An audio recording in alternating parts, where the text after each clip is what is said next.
Municipal కార్మికులు రాష్ట్ర వ్యాప్తంగా దాదాపు 6 రోజుల నుంచి నిరవధిక సమ్మెలో ఉన్నారు.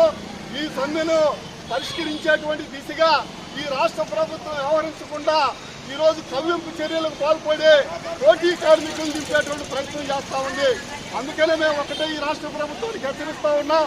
అయ్యా జగన్మోహన్ రెడ్డి గారు, మీరు ఇచ్చినటువంటి హామీనే మేము అడుగుతా ఉన్నాం. మేమేం గొంతమ్మ కోరికలు అడగటం లేదు. మీరు ఈ రకంగా దళితులను పంపించి దళితుల మధ్య తగాదా పెట్టే ప్రయత్నం చేయబాకండి. దయచేసి మా సమ్మెను విరమించే దిశగా ప్రయత్నం చేయాలని చెప్పేసి డిమాండ్ చేస్తాం.